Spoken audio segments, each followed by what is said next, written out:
আপনারা দেখছেন ২১শে টেলিভিশন। আজও থমথমে বরিশাল নগরী, প্রয়োজন হলে মাঠে নামবে বিজিবি। করোনায় কমছে শনাক্তের হার, একদিনে ১৪৫ মৃত্যু, ১৮ বছর পর্যন্ত শিক্ষার্থীদের টিকা। ৩ প্রজাতির মশা ছড়াচ্ছে ৪ ধরনের রোগ, ডেঙ্গুবাহী এরিস নিয়ে উদ্বেগ। তিস্তা সহ ৪ নদীর পানি বিপদসীমার উপরে, তীব্র হচ্ছে ভাঙন, নিম্নাঞ্চল প্লাবিত। মার্কিন মিত্রদের সন্ধানে ঘরে ঘরে তল্লাশি, তালেবানের ওপর চাপ না সৃষ্টির আহ্বান চীনের।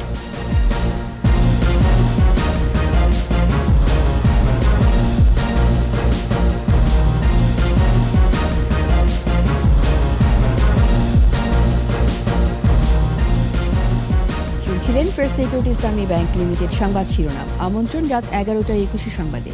সাথে আছি আমি রীতা চৌধুরী।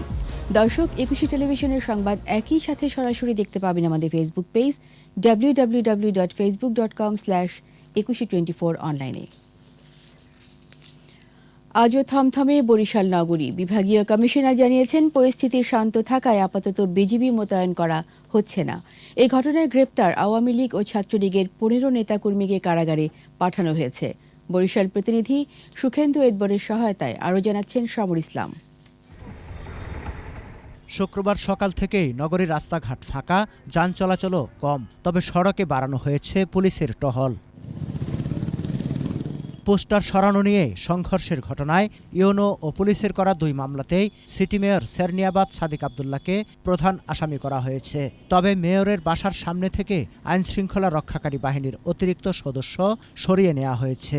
জনজীবন স্বাভাবিক রয়েছে এবং গাড়ি ঘোড়া সব ঠিকঠাক মতো রয়েছে। শহরের সব জায়গাতেই আমাদের পোশাকি পুলিশ এবং সাদা পোশাকের পুলিশ সবাই সব জায়গাতে নিয়োজিত রয়েছে। লঞ্চঘাটও স্বাভাবিক রয়েছে, যে আমরা আশা করছি যে শহরের অবস্থা অত্যন্ত শান্তশিষ্ট থাকবে এবং ভালো থাকবে। মামলায় গ্রেফতার আওয়ামী লীগ ও ছাত্রলীগের ১৫ জনকে আদালতে হাজির করা হলে তাদের কারাগারে পাঠানোর নির্দেশ দেওয়া হয়। এদিকে বৃহস্পতিবার নগরীর আইনশৃঙ্খলা রক্ষায় বর্ডার গার্ড বাংলাদেশ বিজিবি মোতায়েনের সিদ্ধান্ত হলেও তা হয়নি। বিভাগীয় কমিশনার জানিয়েছেন, বিজিবি প্রস্তুত আছে, প্রয়োজন হলে মাঠে নামানো হবে। বরিশাল বিভাগে আইন শৃঙ্খলা পরিস্থিতি অত্যন্ত সুন্দর, চমৎকার। জনগণের জীবনযাপন অত্যন্ত স্বাভাবিক। সেই কারণে আমরা এখন মনে করছি যে বিজিবির আমাদের এখন প্রয়োজন হবে না। যদি হয়, আমাদের বিজিবির যারা কর্তৃপক্ষ আছে তারা প্রস্তুত আছেন এবং সকল বাহিনী প্রস্তুত আছেন। ঘটনার প্রতিবাদে নগরীতে সমাবেশ করেছে মহিলা আওয়ামী লীগ, গৌরনদীতে বিক্ষোভ মিছিল করেছে উপজেলা ও পৌর আওয়ামী লীগ এবং সহযোগী সংগঠনগুলো। এছাড়া বিক্ষোভ মিছিল হয়েছে বাবুগঞ্জ ও বানারীপাড়ায়। সমর ইসলাম, ২১শে টেলিভিশন। করোনায় একদিনে মারা গেছে আরও ১৪৫ জন। পরীক্ষার বিপরীতে দৈনিক সংক্রমণ হার কমে দাঁড়িয়েছে ১৭.১৮%। সবচেয়ে বেশি মারা গেছে ঢাকা বিভাগের ৫৭ ও চট্টগ্রামে ৪৩ জন। এ পর্যন্ত মৃতের সংখ্যা ২৫,২৩২ আর শনাক্ত ৫,৯৯৩। রিপোর্টে আরও জানাচ্ছেন মোহাম্মদ নুরুন্নবী। পরীক্ষার বিপরীতে দৈনিক সংক্রমণ হার কমছে, বাড়ছে সুস্থতার হার। স্বাস্থ্য অধিদপ্তর বলছে, ২৪ ঘন্টায় ১৪৫ জন সহ মোট মৃত্যু ২৫,২৩২। ৭২৪টি ল্যাবে ৩৪,৯২৭টি নমুনা পরীক্ষায় শনাক্ত ৫,৯৯৩। মোট শনাক্ত ১৪,৫৩,২০৩।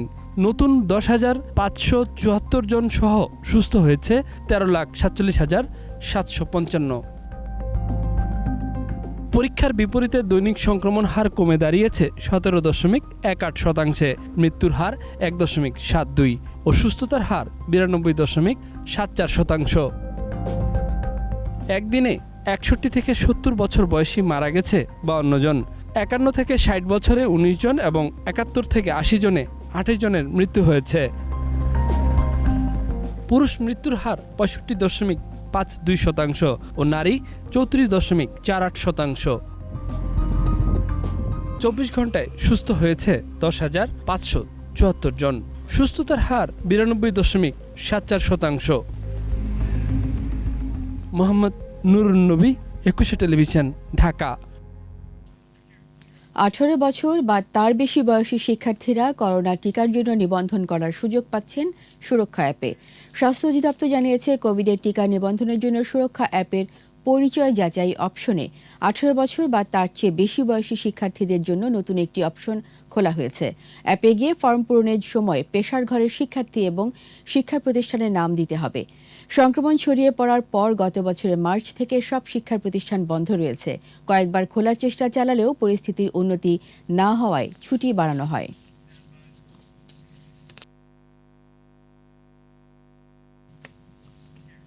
ময়মনসিংহ মেডিকেলে করোনা ইউনিটে একদিনে 13 জনের মৃত্যু হয়েছে। এছাড়া 15 জেলায় করোনা এবং উপসর্গে মারা গেছে 69 জন। সংক্রমণের হার কোথাও বেড়েছে, আবার কোথাও কমেছে। প্রতিনিধিদের সহায়তায় মাসুম আলিসার রিপোর্ট। ময়মনসিংহ মেডিকেলে করোনা ইউনিটে একদিনে 13 জনের মৃত্যু হয়েছে। রাজশাহী মেডিকেলের করোনা ইউনিটে 24 ঘন্টায় 12 জনের মৃত্যু হয়েছে। এর মধ্যে করোনায় 6 জন এবং উপসর্গ নিয়ে মারা গেছে 6 জন। আগের দিনের চেয়ে সংক্রমণের হার 15% বেশি। চট্টগ্রামে করোনায় মৃত্যু ও সংক্রমণের হার কিছুটা বেড়েছে। 24 ঘন্টায় মারা গেছে 10 জন। নতুন করে শনাক্ত 301 জন। শনাক্তের হার 13.42% থেকে বেড়ে 15.70%। সিলেট বিভাগে 24 ঘন্টায় করোনায় 7 জনের মৃত্যু হয়েছে। এর মধ্যে সিলেটে 6 ও সুনামগঞ্জে 1 জন মারা যায়। এই বিভাগে শনাক্তের হার 23.92%। কুমিল্লায় করোনায় আরও 7 জনের মৃত্যু হয়েছে। নতুন শনাক্ত 166 জন। রংপুরে করোনায় 4 ও উপসর্গ নিয়ে 2 জন মারা গেছে। শনাক্তের হার 18.22%। বরিশালে করোনা উপসর্গে 6 জনের মৃত্যুসহ নতুন শনাক্ত 58 জন। কুষ্টিয়া করোনা ডেডিকেটেড হাসপাতালে করোনা উপসর্গ নিয়ে 5 জনের মৃত্যু হয়েছে। শনাক্তের হার 21.45%। গাজীপুরে মারা গেছে 2 জন। শনাক্তের হার 41.83%। পাবনায় 4 জনের মৃত্যু হয়েছে। শনাক্ত হয়েছে 162 জন। ঝিনাইদহে মারা গেছে 3 জন। নতুন আক্রান্ত 15 জন। এদিকে ঠাকুরগাঁয়ে করোনায় 2 জনের মৃত্যু। শনাক্তের হার 23.33%। টাঙ্গাইলে মারা গেছে 2 জন। নতুন আক্রান্ত 57। খুলনায় মারা গেছে 1 জন। মাসুম আলিসা, 21 টেলিভিশন। বিশ্বে 3,500 প্রজাতির মশা আছে। এর মধ্যে 3 প্রজাতির মশা প্রাণনাশক। 1897 সালে ডোনাল্ড রস মশাবাহিত ম্যালেরিয়া রোগের কারণ আবিষ্কার করার পর থেকে প্রতি বছর এই দিনটিকে বিশ্ব মশা দিবস হিসেবে পালন করা হয়। বাংলাদেশে মশা দিবসের কোনো আয়োজন না থাকলেও ডেঙ্গু জ্বরে ভাইরাসবাহী এডিস মশা নিয়ে চিন্তিত কীটতত্ত্ববিদরা। মাহমুদ হাসানের রিপোর্ট। মশা খুব ছোট্ট একটি কীট। অ্যানোফিলিস প্রজাতির মশার কামড়ে বিশ্বের বহু মানুষের প্রাণ গেছে। এখনও অনেক দেশেই ম্যালেরিয়ায় অনেক মানুষের মৃত্যু হচ্ছে। ব্রিটিশ চিকিৎসক রোনাল্ড রস 1897 সালের 20 আগস্ট ম্যালেরিয়া রোগের কারণ আবিষ্কার করেন। এই কারণে চিকিৎসাশাস্ত্রে নোবেল পান তিনি। এরপর থেকে মশাবাহিত রোগ সম্পর্কে বিশ্ববাসীকে সচেতন করতে 20 আগস্ট মশা দিবস পালিত হয়। মশাবাহিত অনেক রোগ থাকা সত্ত্বেও মশার দেশেই অবহেলিত মশা দিবস। মশাই একমাত্র প্রাণী যেটি পৃথিবীতে সবচেয়ে বেশি মানুষের প্রাণ নিয়েছে এবং সবচেয়ে বেশি মানুষকে আক্রান্ত করেছে। এই মশা এবং মশাবাহিত রোগ সম্বন্ধে সারা পৃথিবীর মানুষকে সচেতন করার উদ্দেশ্যেই 20 আগস্ট বিশ্ব মশা দিবস। বাংলাদেশে মশাবাহিত রোগের মধ্যে ডেঙ্গু, চিকুনগুনিয়া, ম্যালেরিয়া, ফাইলেরিয়া ও জাপানিজ এনকেফালাইটিস অন্যতম। অতিমারি করোনার মধ্যেই মরার উপরে খাড়ার ঘা হয়ে দাঁড়িয়েছে এডিসবাহিত ডেঙ্গু মশা। এডিস মশার কামড়ে প্রতিদিনই হাসপাতালে ভর্তি হওয়া মানুষের সংখ্যা বাড়ছে। করোনার এই মহামারীর সময়েও প্রতিদিন আমরা প্রায় 300 মানুষকে ডেঙ্গু রোগ নিয়ে হসপিটালে ভর্তি হতে দেখেছি। মানুষকে মশা এবং মশাবাহিত রোগ সম্বন্ধে সচেতন করতে পারলেই মশাবাহিত রোগ থেকে দূরে থাকতে পারবে মানুষ। মশাবাহিত রোগ থেকে মুক্ত থাকার উপায় হল মশার কামড় থেকে নিজেকে মুক্ত রাখা। তাই মশা নিয়ন্ত্রণে সরকারের পাশাপাশি নাগরিকদের দায়িত্ব পালনের পরামর্শ বিশেষজ্ঞদের। মাহমুদ হাসান, 21 টেলিভিশন, ঢাকা। টানা বৃষ্টি উজানের ঢলে দেশের বিভিন্ন নদ নদীর পানি বাড়ছে। তিস্তা সহ 4 নদীর পানি বিপদসীমার উপর দিয়ে প্রবাহিত হচ্ছে। তীব্র হচ্ছে নদী ভাঙন। টানা বৃষ্টিতে সাতক্ষীরা পৌরসভার বেশিরভাগ এলাকাসহ জেলার বিস্তীর্ণ অঞ্চল প্লাবিত হয়েছে। তলিয়ে গেছে ফসলি জমি, রাস্তাঘাট ও নিম্নাঞ্চল। প্রতিনিধিদের পাঠানো তথ্যে আরও জানাচ্ছেন মাসুম আলিসা। বৃষ্টি আর উজান থেকে নেমে আসা পাহাড়ি ঢলে তিস্তা নদীর পানি সকাল ৬টা থেকে বিপদসীমার উপর দিয়ে প্রবাহিত হচ্ছে। প্লাবিত হয়েছে নদী তীরবর্তী নিম্নাঞ্চল ও চরাঞ্চল এলাকা। লালমনিরহাটের ৫ উপজেলার প্রায় ৩৫টি গ্রাম ও চর এলাকার ২০,০০০-এর বেশি মানুষ পানিবন্দী হয়ে পড়েছে। বন্যা উপদ্রুত গ্রামগুলোর বাড়িতে বানের পানি ঢুকে পড়েছে, তলিয়ে গেছে রাস্তাঘাট ও ফসলি জমি। চুলেতে পানি, চেরা ঘুগরি, কলের পানি, কল ডুবি গেছে, খুবই অসুবিধা হয়েছে, কষ্ট হয়েছে। গরু বাছুর ছাগল চড়াই সবগুলো আমরা রাস্তা টুটেই নিয়ে আসি। তিস্তার পানি রংপুরের গঙ্গাচড়া পয়েন্টে বিপদসীমার উপর দিয়ে প্রবাহিত হচ্ছে। পানি বৃদ্ধির কারণে উপজেলার চরাঞ্চলের ১৫টি গ্রামের ২,০০০ পরিবার পানিবন্দী। বিভিন্ন স্থানে দেখা দিয়েছে তীব্র নদী ভাঙন। পানি বৃদ্ধি অব্যাহত রয়েছে পদ্মায়। রাজশাহী নগরী, বাঘা ও গোদাগাড়ী উপজেলার পদ্মাপাড়ের নিম্নাঞ্চলের প্রায় ৫,৫০০ পরিবার এখন পানিবন্দী। নদীপাড়ের বেশ কিছু ঘরবাড়ি নদীগর্ভে বিলীন হয়ে গেছে। উজানের পানির চাপে গাইবান্ধায় নতুন করে তিস্তা, ব্রহ্মপুত্র, যমুনা সহ সবগুলো নদীর পানি বৃদ্ধি পেয়েছে। চরাঞ্চলের অনেক এলাকার পাট, পটল, সবজি ক্ষেত তলিয়ে গেছে। কয়েকদিনের বর্ষণে সাতক্ষীরা পৌরসভার বেশিরভাগ এলাকা সহ জেলার বিস্তীর্ণ অঞ্চল প্লাবিত হয়েছে। এতে বসতবাড়ি, কৃষিজমি ও মৎস্যঘেরের ব্যাপক ক্ষয়ক্ষতি হয়েছে। নিষ্কাশনের পথ না থাকায় স্থায়ী জলাবদ্ধতায় রূপ নিয়েছে।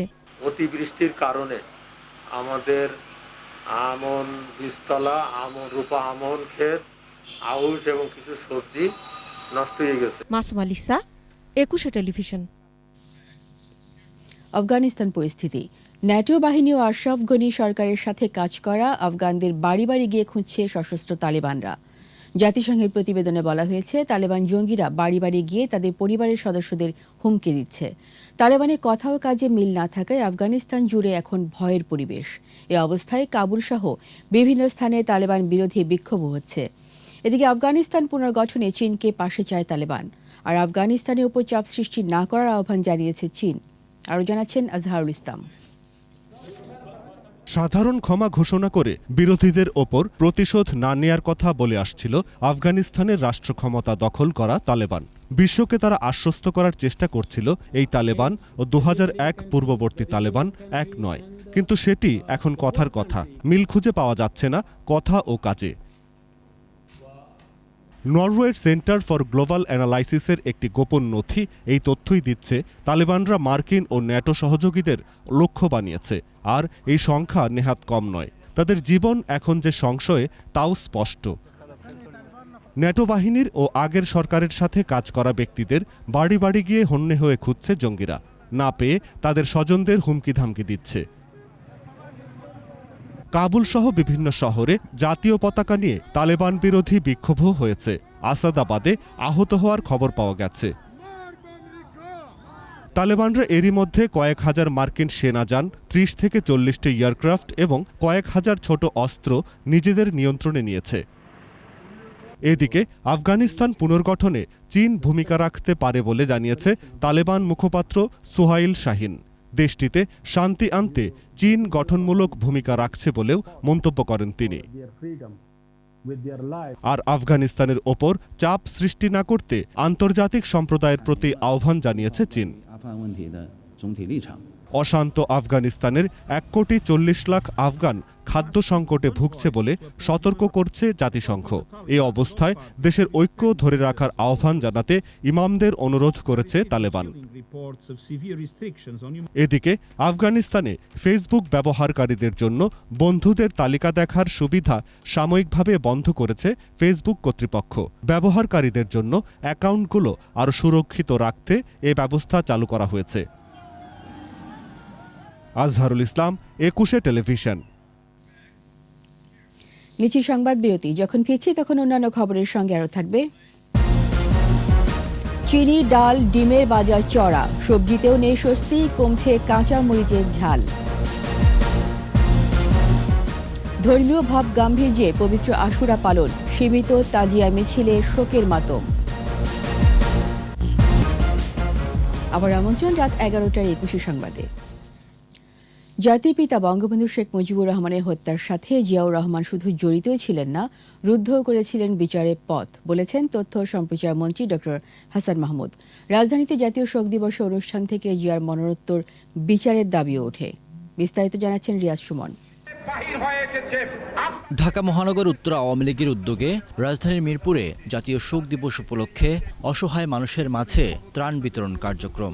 যোগ দেন আওয়ামী লীগের যুগ্ম সাধারণ সম্পাদক, তথ্য ও সম্প্রচার মন্ত্রী ডক্টর হাসান মাহমুদ সহ কেন্দ্রীয় নেতারা।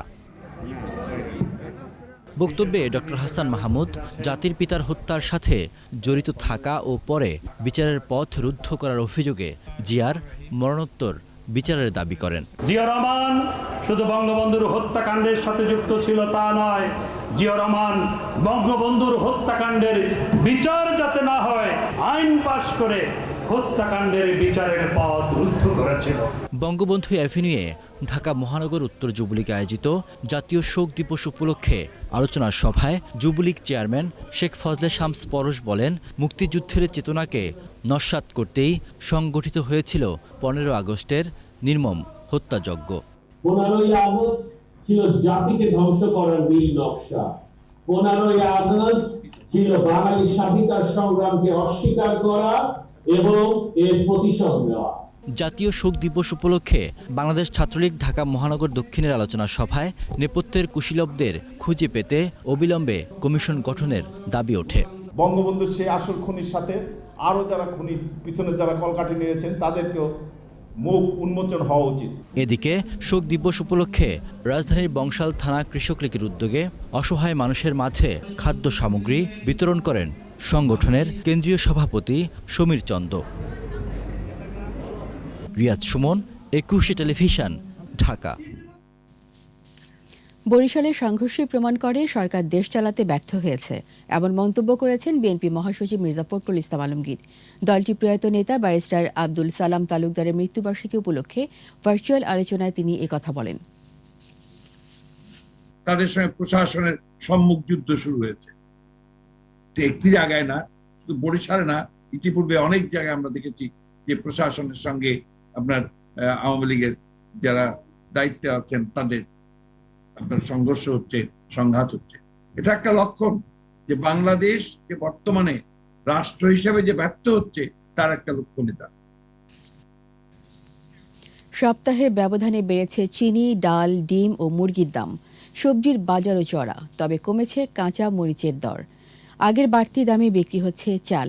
বিস্তারিত মিনালা দিবার রিপোর্টে। আগের বাড়তি দামে বিক্রি হচ্ছে চাল। প্রকার ভেদে চালের কেজি 48 থেকে 60 টাকা। ঈদের আগে যে বাজারটা হয়েছে, এক বস্তা মিনিকেট প্রায় আমাদের 60 টাকার মতো এসে ঘরে পৌঁছতো। তা সেই চাল এখন যদি আইসা মনে করেন 2900 টাকা সে আইসা আমার ঘরে পৌঁছে, তাহলে একদম দোকানদার 10 টাকা 20 টাকা লাভ করবে, তাহলে তার লাভ প্রফিটটা কোথায়? কেজি প্রতি 5 টাকা বেড়েছে চিনি এবং ডালের দাম। প্যাকেট চিনি ভিতরে 4 টাকা, তারপরে মসুর ডাল কেজিতে 2 টাকা করে বাড়ছে, বস্তার ভিতরে 200 টাকা করে, আপনার সবগুলোতে বেড়ে গেছে। বেড়েছে সবজির দাম, তবে সপ্তাহের ব্যবধানে কেজিতে 80 টাকা কমেছে কাঁচামরিচের দাম। প্রায় সব ধরনের সবজির দাম বেড়েছে। বাজারের সবজি আসছে কম, এসব একটু দাম একটু বেশি। করলা 40 টাকা কেজি, ভেন্ডি 40 টাকা, পটল 40, উস্তা 60 টাকা। দেশে বন্যা শেষ, মরিচ নামা ধরছে, তার কারণে দাম কমছে। দাম বেড়েছে ডিম এবং ব্রয়লার মুরগির। দোকানীদের দাবি সরবরাহ কম। প্রতি কেজি 15 টাকা বাড়ছে, আবার হালিতে আপনার 5 টাকা করে বাড়ছে। সবজির দামে একটু বাড়তি। ফার্মের মুরগি আজকে বিক্রি করতেছি 1.5 কেজি ধরে, উপরেগুলো হলো 130 টাকা, আর 1 কেজি 200 গ্রাম 1.5 কেজি থেকে নিচের গুলো হলো 140 টাকা কেজি। ছোট মুরগিটার দাম একটু বেশি। তবে মাছের দাম প্রায় স্থিতিশীল। মিনালা দিবা, একুশে টেলিভিশন, ঢাকা। করোনা পরিস্থিতি বিবেচনায় এবারও সীমিত পরিসরে পালিত হয়েছে পবিত্র আশুরা। সকালে স্বাস্থ্যবিধিকে সর্বাত্মক গুরুত্ব দিয়ে রাজধানী হোসনি দালানে শুরু হয় আশুরার আনুষ্ঠানিকতা। একই সঙ্গে সবাইকে তল্লাশি করে ইমামবাড়ায় প্রবেশ করতে দেয় আইন শৃঙ্খলা রক্ষাকারী বাহিনী। এরপর সীমিত আকারে তাজিয়া মিছিল বের করা হয়। হোসনি দালানে উত্তর গেট দিয়ে মিছিল শুরু হয়ে দক্ষিণ গেটে শেষ হয়। মিছিলে উড়ে কালো, লাল, সবুজের নিশান।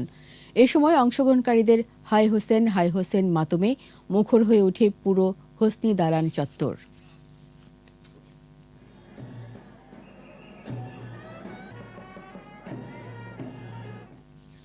আশুরার দিন মুসলিম উম্মার কাছে অত্যন্ত তাৎপর্যপূর্ণ ও বরকতময় দিন।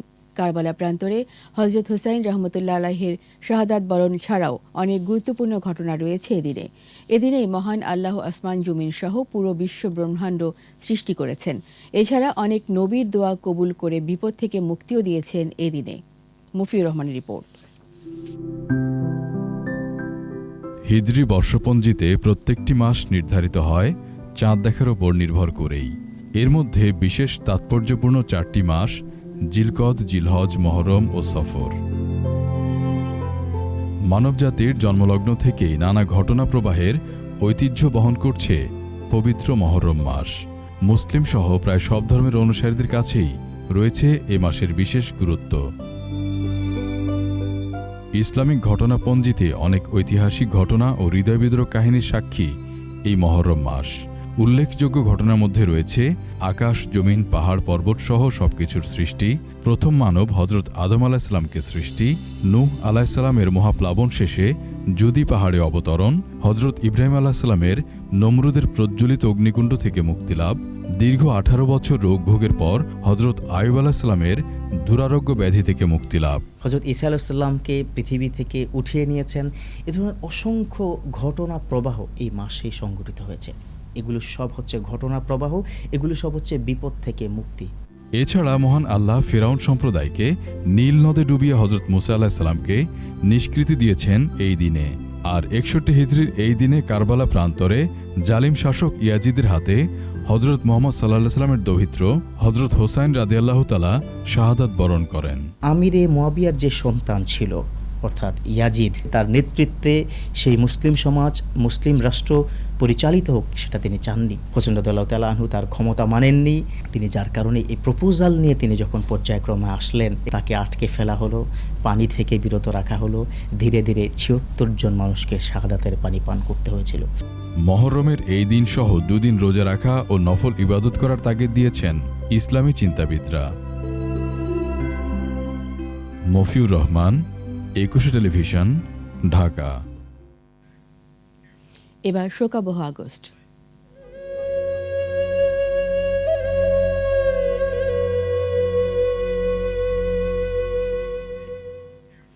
গরিব দুঃখী মানুষের মুখে হাসি ফুটিয়ে সোনার বাংলায় বিনির্মাণই বঙ্গবন্ধুর রাষ্ট্রচিন্তা ও উন্নয়ন দর্শনের মূল প্রতিপাদ্য।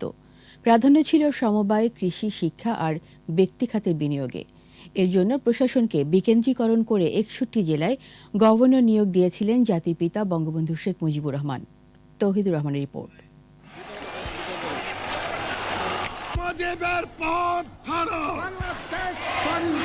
ঐতিহাসিক 7 মার্চের ভাষণে বঙ্গবন্ধু রাষ্ট্র কাঠামোর রূপরেখা উপস্থাপন করেছিলেন। গরিব দুঃখী নির্যাতিত মানুষের কথা বারবার উঠে এসেছিল রেসকোর্সের সেই ভাষণে। আমরা দেশের মানুষের অধিকার চাই। 9 মাসের রক্তক্ষয়ী লড়াই সংগ্রামে জন্ম নেয় স্বাধীন বাংলাদেশ। যুদ্ধবিধ্বস্ত দেশের মানুষের মুখে হাসি ফোটানোর স্বপ্নই হয়ে ওঠে বঙ্গবন্ধুর রাষ্ট্রচিন্তার কেন্দ্রবিন্দু। তিনি জাতিসংঘের যে মানবাধিকার যে সূত্রগুলো, প্রত্যেকটা সূত্র 72-এর সংবিধানে যুক্ত করেছিলেন। সুতরাং তিনি অধিকার ভিত্তিক উন্নয়নে বিশ্বাস করতেন, মানুষের অংশগ্রহণে বিশ্বাস করতেন। বঙ্গবন্ধুর উন্নয়ন দর্শনের সার কথা ছিল গণমানুষের উন্নয়ন, কোনো গোষ্ঠী বিশেষের নয়। 1972-এর 14 মার্চ এক সমাবেশে বঙ্গবন্ধু বলেছিলেন, এবারের সংগ্রাম দেশ গড়ার সংগ্রাম। 10 জানুয়ারি 72 সনে রেসকোর্সে যে বক্তৃতা, সেখানে যে বলেছেন একটি লোক যদি চিকিৎসাহীন অবস্থায় মারা যায়, একজনও যদি বেকার থাকে, তাহলে এই স্বাধীনতা অর্থহীন হবে। এই তার রাজনৈতিক এবং অর্থনৈতিক দর্শন। শোষণ, বঞ্চনা, দুর্দশামুক্ত দেশ গড়তে দ্বিতীয় বিপ্লবের ডাক দেন বঙ্গবন্ধু। 21 জুলাই 1975 প্রশাসনকে বিকেন্দ্রীকরণ করে 61 জেলায় নিয়োগ দিয়েছিলেন গভর্নর। এই যে 61 জন জেলা গভর্নর, তারা কেন্দ্রীয় সরকারের প্রতিনিধি হিসেবে প্রতিটি জেলায় জনগণের সাথে সরকারের সমন্বয় সাধন করবেন, কাজ করবেন এবং এতটাই প্রশাসন বিকেন্দ্রীকরণ অবস্থায় যাবে যে সেখানকার শিক্ষা, প্রশাসন, আইন শৃঙ্খলা, সার্বিক উন্নয়ন সবকিছু জেলা প্রশাসনের অধীনে পরিচালিত হবে। স্বাধীনতার মাত্র কয়েক বছরের মধ্যেই দেশের প্রবৃদ্ধির সম্ভাবনার অনেকটাই বাস্তবে রূপ দিতে পেরেছিলেন বঙ্গবন্ধু, দিয়েছিলেন আগামীর বাংলাদেশের পথ নির্দেশনা। তৌহিদুর রহমান, 21 টেলিভিশন, ঢাকা। সময় হলো আবারও সংবাদ বিরতি। যখন ফিরবো তখন অন্যান্য খবরের সঙ্গে আরও যা থাকবে। সিআরবিতে হাসপাতাল হলে বিলুপ্ত হবে অসংখ্য গাছ, জীববৈচিত্র্য হুমকিতে পড়ার আশঙ্কা। করোনা প্রতিরোধে বুস্টার ডোজের পথে বিভিন্ন দেশ, ভারতে একদিনে প্রাণহানি 540।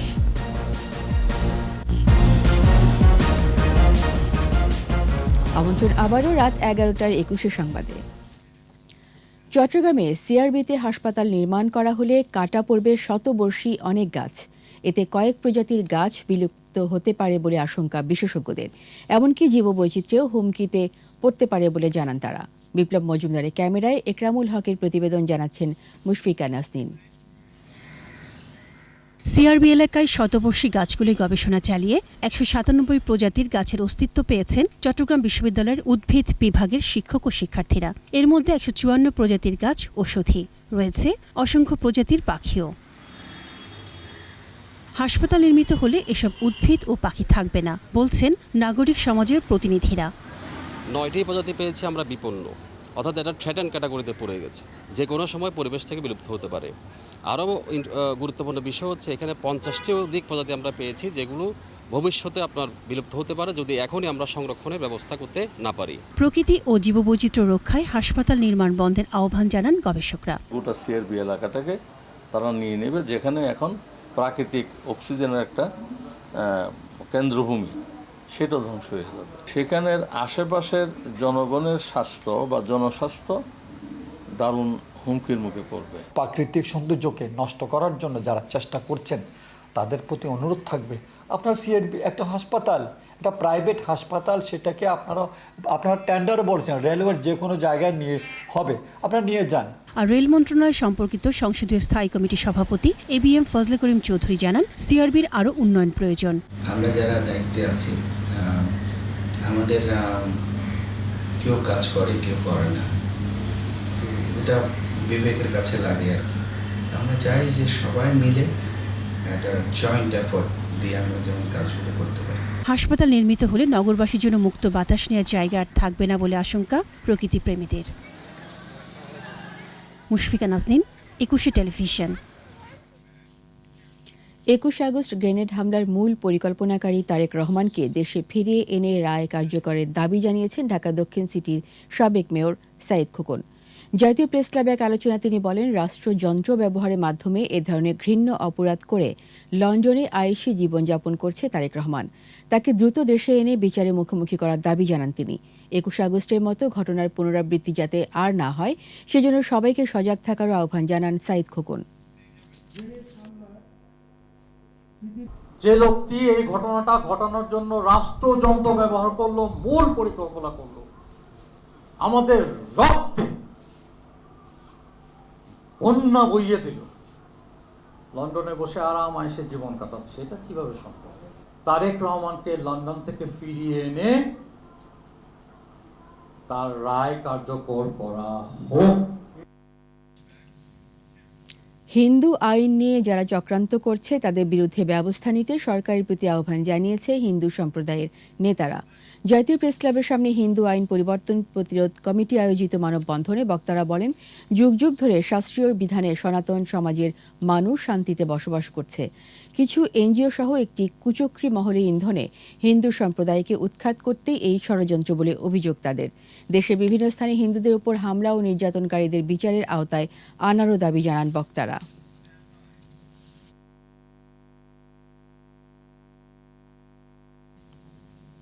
এবার এসআইবিএল ব্যবসা বাণিজ্যের খবর।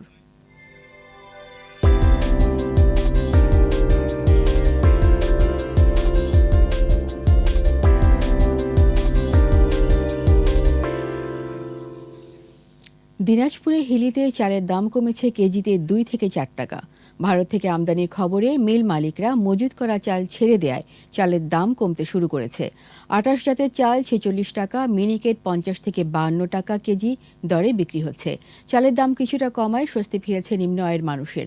ব্যবসায়ীদের অভিযোগ, ধানের দাম ও চালের উৎপাদন খরচ বেশির অজুহাতে দাম বাড়িয়ে দেন অটো মিল মালিকরা। এ অবস্থায় চাল আমদানির সিদ্ধান্ত নেয় সরকার।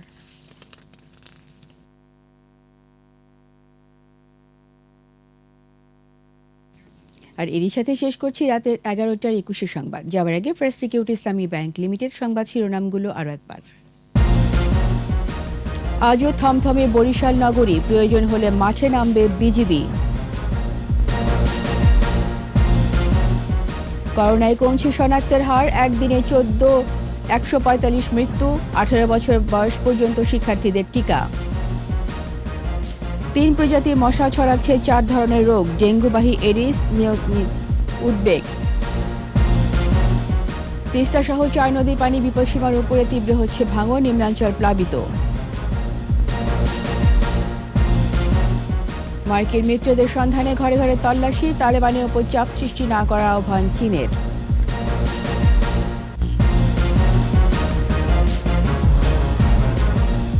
সবশেষ খবর জানতে ডায়াল করুন 2021 নম্বর আর ভিজিট করুন ekusha-tv.com এই ওয়েবসাইট। এছাড়া ফেসবুকে লগ ইন করতে পারেন facebook.com/ekusha24 অনলাইনে।